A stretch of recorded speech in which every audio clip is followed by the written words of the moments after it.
Hello ಎಲ್ರಿಗೂ ನಮಸ್ಕಾರ. ಎಲ್ಲರೂ ಹೇಗಿದ್ದೀರಾ? ಎಲ್ಲರೂ ಚೆನ್ನಾಗಿದ್ದೀರಾ ಅಂತ ಅಂದ್ಕೊಂಡಿದ್ದೀನಿ. ಎಲ್ಲರೂ ನಗ್ನಗ್ತಾ ಆರಾಮಾಗಿರಿ. ಆ ದೇವರು ನಿಮಗೆಲ್ಲರಿಗೂ ಒಳ್ಳೇದು ಮಾಡಲಿ ಅಂತ ನಾನು ಕೇಳ್ತಾ, ಈಗ ನಾನು ಒಂದು ಸ್ನ್ಯಾಕ್ಸ್ ರೆಡಿ ಮಾಡ್ತಾಯಿದ್ದೀನಿ. ಈಗ ನಾನು ಸಾಯಂಕಾಲದಿಂದ ನಾನು ಲಾಗ್ ಸ್ಟಾರ್ಟ್ ಮಾಡ್ತಾಯಿದ್ದೀನಿ. ನಾನು ಗೋಬಿ ಮಂಚೂರಿ ಮಾಡಲಿಕ್ಕೆ ಸ್ಟಾರ್ಟ್ ಮಾಡ್ತಾಯಿದ್ದೀನಿ. ಗೋಬಿ ಮಂಚೂರಿ ಯಾವುದೇ ಸಾಸ್ ಹಾಕ್ದಲೇ ಮನೆಗೆ ಸಾಸ್ ಮಾಡ್ಕೊಂಡು ನಾನೇ ಹೆಲ್ತಿಯಾಗಿ ಮಾಡ್ತಾಯಿದ್ದೀನಿ. ಪ್ಲೀಸ್ ನನ್ನ ಚಾನಲ್ ನೋಡಿ, ನಿಮಗೆ ಗೊತ್ತಾಗುತ್ತೆ. ಹೆಲ್ತಿಯಾಗಿರುತ್ತೆ. ನೀವು ಮಾಡ್ತಿರೋ ಬಿಡ್ತಿರೋ ಸೆಕೆಂಡ್ರಿ, ಆದರೆ ನನ್ನ ಚಾನಲ್ ಮಾತ್ರ ಪ್ಲೀಸ್ ಸಬ್ಸ್ಕ್ರೈಬ್ ಮಾಡ್ಕೊಂಡು ನೋಡಿ. ಪ್ಲೀಸ್ ಸಬ್ಸ್ಕ್ರೈಬ್ ಮಾಡ್ಕೊಂಡು ನೋಡಿ. ಈಗ ಗೋಬಿನ ಕಟ್ ಮಾಡ್ತಾಯಿದ್ದೀನಿ ನಾನು.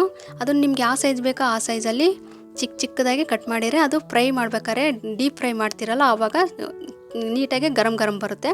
ಅದಕ್ಕೆ ಸ್ವಲ್ಪ ಚಿಕ್ಕದಾಗಿ ಕಟ್ ಮಾಡೋದ್ರಿಂದ ಚೆನ್ನಾಗಿರುತ್ತೆ. ಈಗ ಪೂರ್ತಿ ಕಟ್ ಮಾಡಿಟ್ಟಿದ್ದೀನಿ. ಅದನ್ನೆಲ್ಲ ಒಂದು ಬೋಗಣಿಗೆ ಹಾಕಿಟ್ಕೊಳ್ಳೋಣ.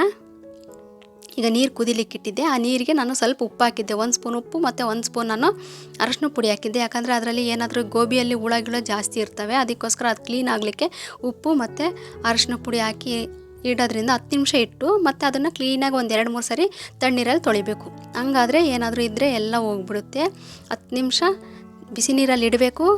ಅದಾದಮೇಲೆ ಒಂದು 2-3 ಸರಿ ತಣ್ಣೀರಲ್ಲಿ ತೊಳಿಬೇಕು. ಆವಾಗ ಚೆನ್ನಾಗಾಗುತ್ತೆ. ಅದಕ್ಕೆ ಮತ್ತು ಮೈದಾ ಮತ್ತು ಕಾರ್ನ್ಫ್ಲೋರ್ ಎರಡೂ ನಾನು ಸಮ ರೀತಿಯಲ್ಲಿ ನಾನು ಅದಕ್ಕೆ ಸೇರಿಸ್ತಾ ಇದ್ದೀನಿ. ಎರಡೂ 2 ಕಪ್ ಹಾಕ್ತಾಯಿದ್ದೀನಿ, ಬಟ್ಲಷ್ಟು. ನಿಮ್ಗೆ ಎಷ್ಟು ಬೇಕೋ ಅಷ್ಟು ಕ್ವಾಂಟಿಟಿಯಲ್ಲಿ ಸಮ ಹಾಕ್ಬೋದು. ಇಲ್ಲಾಂದರೆ ಮೈದಾ ಕಡಿಮೆ ಹಾಕ್ತಾರೆ, ಇಲ್ಲ ಕಾರ್ನ್ಫ್ಲೋರ್ ಜಾಸ್ತಿ ಹಾಕ್ತಾರೆ ಒಬ್ಬೊಬ್ಬರು. ಈ ಥರನಾದರೂ ಮಾಡ್ಬೋದು. ಅದಕ್ಕೆ ನಾನು ಸ್ವಲ್ಪ ಖಾರದ ಪುಡಿ ಹಾಕಿದ್ದೀನಿ, ಒಂದು 2 ಸ್ಪೂನಷ್ಟು ಹಾಕಿದ್ದೀನಿ, ಮತ್ತು ರುಚಿಗೆ ತಕ್ಕಷ್ಟು ಉಪ್ಪು ಹಾಕ್ತಾಯಿದ್ದೀನಿ. ಇದನ್ನೆಲ್ಲ ಚೆನ್ನಾಗಿ ಹಾಗೆ ಮಿಕ್ಸ್ ಮಾಡೋಣ. ಫಸ್ಟು ಪೂರ್ತಿ ಕೋಟಿಂಗ್ ಆಗೋವರೆಗೂ ಚೆನ್ನಾಗಿ ಮಿಕ್ಸ್ ಮಾಡೋಣ. ಅದಾದಮೇಲೆ ಸ್ವಲ್ಪ ನೀರು ನಿಮ್ಗೆ ಎಷ್ಟು ಬೇಕೋ ಅಷ್ಟು ಅಡ್ಜಸ್ಟ್ ಮಾಡ್ಕೊಂಡು ನೋಡ್ಕೊಂಡು ಹಾಕಿ ಕಲಿಸ್ತಾ ಇದ್ದರೆ ಅದು ಪೂರ್ತಿ ಚೆನ್ನಾಗಾಗುತ್ತೆ. ಅದು ನೋಡಿ, ಸ್ವಲ್ಪ ಹಿಟ್ಟು ಜಾಸ್ತಿ ಹಾಕಿದರೆ ಕೋಟಿಂಗ್ ಎಲ್ಲ ಚೆನ್ನಾಗಿ ಬರುತ್ತೆ. ನಿಮಗೆ ಸ್ವಲ್ಪ ನೀರು ಹಾಕ್ಬೇಕಾದ್ರೆ ಸ್ವಲ್ಪ ಕಡಿಮೆ ಅನ್ನಿಸ್ತು ಅಂದರೆ ಒಂದು 2 ಸ್ಪೂನ್ ಅಕ್ಕಿ ಹಿಟ್ಟು ಹಾಕಿರೂ ಬರ್ತದೆ. ಇಲ್ಲಾಂದರೆ ಒಂದು 2 ಸ್ಪೂನ್ ಮೈದಾ ಇಲ್ಲ ಕಾರ್ನ್ಫ್ಲವರ್ ಹಾಕಿರೂ ನಡೆಯುತ್ತೆ. ತೆಳ್ಳಗಾದ್ರೂ ಸ್ವಲ್ಪ ಹಿಟ್ಟು ಸೇರಿಸ್ಕೋಬೇಕಾಗುತ್ತೆ. ಇಲ್ಲ ಸ್ವಲ್ಪ ಗಟ್ಟಿ ಇದ್ದರೆ ಸ್ವಲ್ಪ ನೀರನ್ನು ಸೇರಿಸಿ ಅಡ್ಜಸ್ಟ್ ಮಾಡ್ಕೊಂಡು ಮಾಡೋದ್ರಲ್ಲಿರುತ್ತೆ.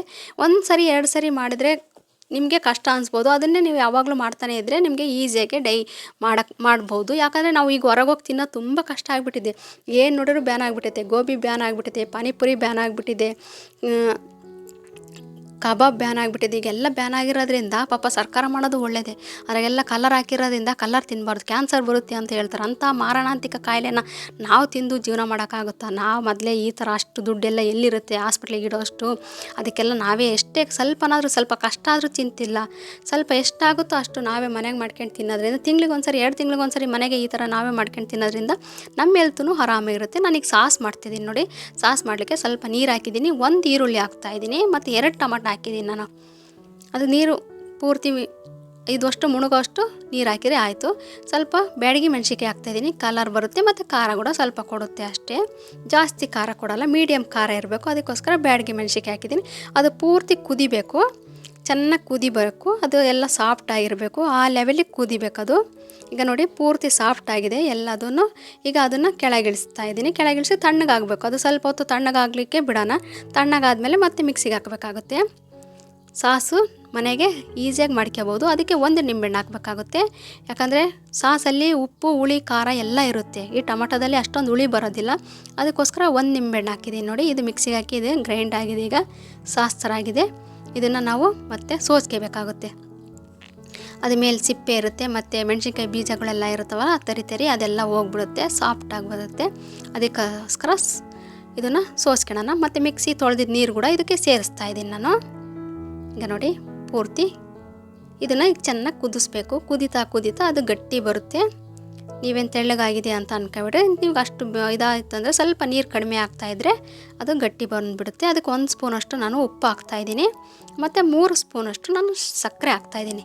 ಸಾಸ್ಗೆ ಉಪ್ಪು, ಹುಳಿ, ಖಾರ, ಸ್ವೀಟು ಎಲ್ಲ ಇರುತ್ತೆ.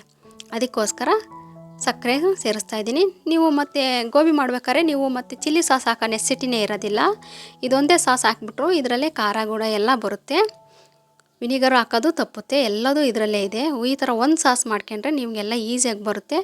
ನಾನು ಒಂದು ಬಾಣಲೆಯಲ್ಲಿ ಗೋಬಿ ಮಾಡಲಿಕ್ಕೆ 1 ಸ್ಪೂನ್ ಎಣ್ಣೆ ಹಾಕಿದ್ದೀನಿ. ಅದಕ್ಕೆ ಸ್ವಲ್ಪ 1-2 ಗ್ರೀನ್ ಚಿಲ್ಲಿ ಹಾಕಿದ್ದೀನಿ, ಮತ್ತು 1 ಬೆಳ್ಳುಳ್ಳಿ ಹಾಕಿದ್ದೀನಿ, 1 ಇಂಚು ಶುಂಠಿ. ಎಲ್ಲದನ್ನು ಚಿಕ್ಕ ಚಿಕ್ಕದಾಗಿ ಕಟ್ ಮಾಡಿ ಹಾಕಬೇಕು. ಇದು ಜಾಸ್ತಿ ದೊಡ್ಡದಾಗಿ ಕಟ್ ಮಾಡಿದ್ರಲ್ಲ, ಭಾಳ ಚಿಕ್ಕದಾಗಿ ಕಟ್ ಮಾಡಿ ಹಾಕಬೇಕು. ಒಂದು ಈರುಳ್ಳಿ ಹಾಕಿದ್ದೀನಿ, ಅದು ಕೂಡ ಚೆನ್ನಾಗಿ ಫ್ರೈ ಆಗಬೇಕು. ಸ್ವಲ್ಪ ಕಲರೆಲ್ಲ ಚೆನ್ನಾಗಿ ಚೇಂಜ್ ಆಗಬೇಕು, ಆ ಲೆವೆಲಿಗೆ ಫ್ರೈ ಆಗಬೇಕು. ಸ್ವಲ್ಪ ಕರಿಬೇವು ಕೂಡ ಹಾಕಿದ್ದೀನಿ, ಅದು ಕೂಡ ಫುಲ್ ಫ್ರೈ ಆಗಲಿ.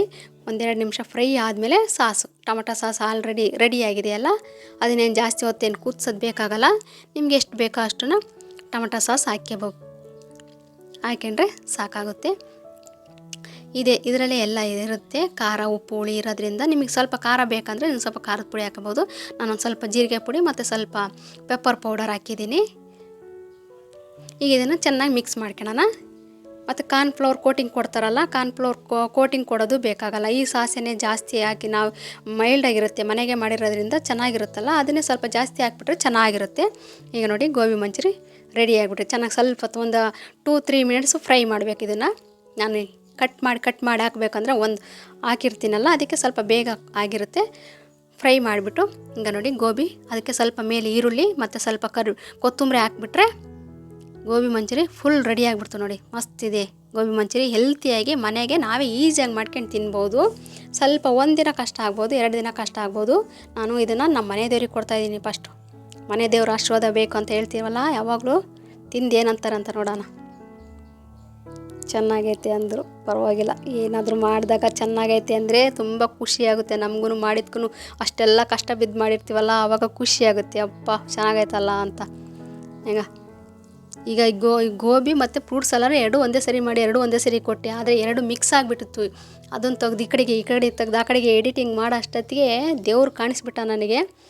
ಅದಕ್ಕೆ ಆ ಕಡೆದು ಒಂದು ಗೋಬಿ ಮಂಚೂರಿ ಪೂರ್ತಿ ಒಂದು ಕಡೆಗಿಟ್ಟು, ಈಗ ಫ್ರೂಟ್ ಸಲಾಡ್ ಎಲ್ಲ ಒಂದು ಕಡೆಗೆ ಇಟ್ಟಿದ್ದೀನಿ. ನಾನು ಮ್ಯಾಂಗೋ ಸಿಕ್ಕಿದ್ದು, ಮ್ಯಾಂಗೋ ಎಲ್ಲ ಪೂರ್ತಿ ಮಿಕ್ಸಿಗೆ ಹಾಕಲಿಕ್ಕೆ ತೆಗಿತಾಯಿದ್ದೀನಿ. ಅದ್ರ ಜೊತೆಗೆ ಒಂದು ವಿಚಾರ, ಇದೇನು ಮ್ಯಾಂಗೋ ಸೀಸನ್ ಅಲ್ಲ, ಆದ್ರೂ ಒಂದೊಂದು ಸರಿ ಬೇರೆ ಕಡೆ ಎಲ್ಲ ಮ್ಯಾಂಗೋ ಸಿಗ್ತಾವಲ್ಲ, ಹಂಗೆ ನನಗೂ ಅಕಸ್ಮಾತಾಗಿ ಮ್ಯಾಂಗೋ ತಂದಿದ್ರು.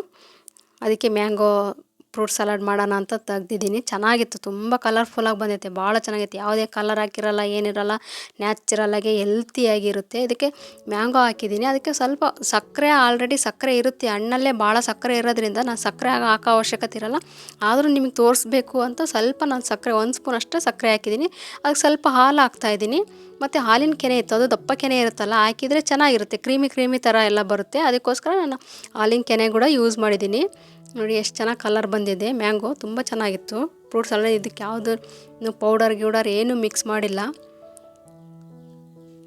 ನ್ಯಾಚುರಲಾಗಿ ಹೆಲ್ತಿಯಾಗಿ. ಮತ್ತು ಆಪಲ್ ಕಟ್ ಮಾಡ್ತಾಯಿದ್ದೀನಿ. ಆಪಲ್ ಕೂಡ ಚಿಕ್ಕದಾಗಿ ಕಟ್ ಮಾಡಿ ಹಾಕೋದ್ರಿಂದ ಚೆನ್ನಾಗಿರುತ್ತೆ.